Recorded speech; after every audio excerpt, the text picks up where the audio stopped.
The train doors slid shut with a hiss, leaving Ava Daniels standing alone on the platform.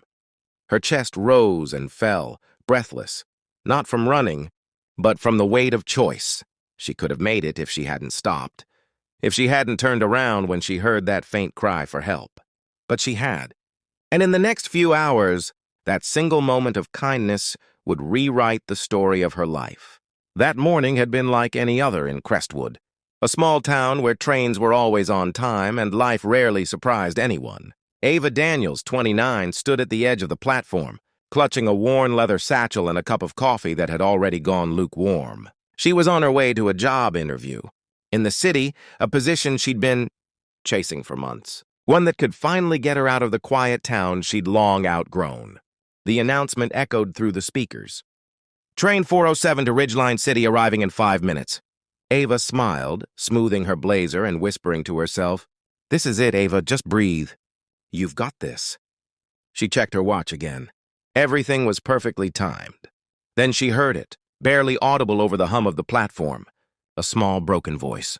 "Miss, excuse me." She turned. Near the far end of the platform, an elderly man struggled with 2 heavy suitcases, his cane wobbling as he tried to lift one. His gray hat had fallen to the ground. People walked by without slowing. Ava froze for half a second.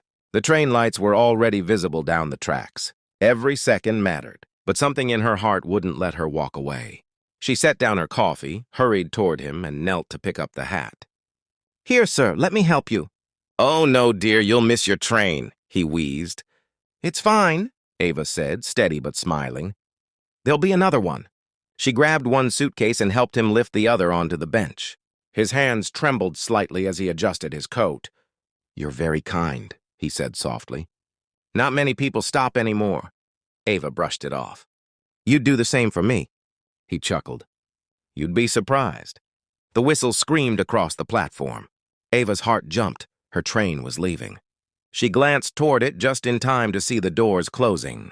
The motion, the finality of it hit her like a punch. She had missed it.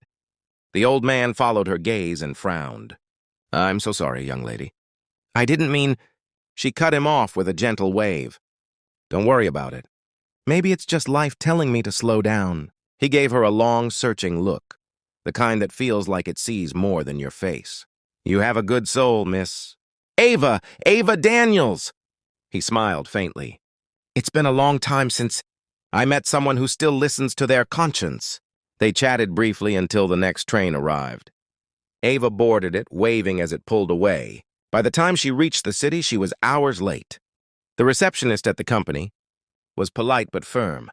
Interviews had concluded for the day. Ava forced a smile, thanked her, and walked out into the rain. As she stood beneath the awning, disappointment washing over her, her phone buzzed with a breaking news alert. Train 407. Derails near Ridgeline. Several injured. Investigation underway. Ava's coffee cup slipped from her hand, splattering across the sidewalk. That was her train, the one she'd missed by a heartbeat. Her knees went weak.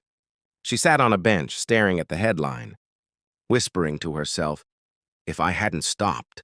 If you're feeling this story so far, hit like, subscribe, and turn on post notifications, because what happens next will change everything. Days passed. Ava couldn't shake what had happened. She replayed it over and over, not just the missed train, but the old man's eyes, the way he'd smiled like he knew something she didn't. A week later, she was back at the station, waiting for another train to a smaller interview when a familiar voice spoke behind her. "Miss Daniels." Ava turned, and there he was. The same old man, dressed in a tailored suit this time, standing tall and confident, his posture suddenly regal. He looked different, stronger, surrounded by 2 assistants and a security guard, who seemed oddly deferential. "I was hoping I'd find you here," he said. "Sir, I didn't expect to see you again." He smiled, holding out an envelope. "I owe you my thanks, and perhaps an explanation." He gestured to the bench. She sat beside him, still confused. "My name is Walter Langston," he began. "I own Langston Holdings." Ava blinked. That name was on half the tallest buildings in the city. "You're that Langston?" He nodded gently. "I was on my way to the city last week for a board meeting." disguised as I often am. I like to see how people treat others when they don't think I matter.